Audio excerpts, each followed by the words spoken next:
वडिलाच्या संपत्तीवर मुलाचा समान अधिकार असतो, हे बरोबर आहे का? नाही मित्रांनो, वडिलांच्या संपत्तीवर सर्व मुलांचा समान अधिकार नसतो.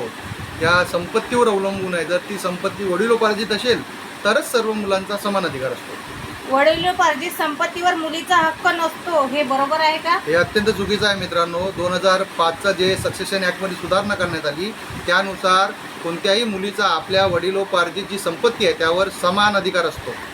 विलला कोणीही चॅलेंज करू शकत नाही. नाही, हे पण चुकीचं आहे मित्रांनो. विलला चॅलेंज करता येते जर ती विल करणारा जो व्यक्ती आहे त्याच्यावर दबाव आणला असेल विल करण्यासाठी, किंवा तो व्यक्ती विल करताना जर साऊंड माइंडेड नसेल, म्हणजे त्याचं मानसिक संतुलन ठीक नसेल, किंवा विल करताना तिथे साक्षीदार हजर नसतील, तर या कारणावरून त्या विलला चॅलेंज करता येते कोर्टामध्ये. गिफ्ट डीड करणारा व्यक्ती त्या संपत्तीवर कोणताही अधिकार नसतो, हे बरोबर आहे का?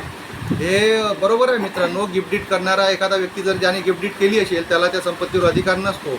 परंतु कधी ज्यावेळी ती गिफ्ट डीड रजिस्टर्ड असेल आणि ती कायदेशीर जे प्रक्रिया आहे ती पूर्ण करून तयार केली असेल, तेव्हा त्या गिफ्ट डीड करणाऱ्या व्यक्तीचा त्या संपत्तीवर अधिकार नसतो.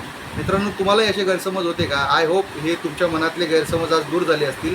तुम्हाला व्हिडिओ कसा वाटला आम्हाला नक्की सांगा. जय भीम.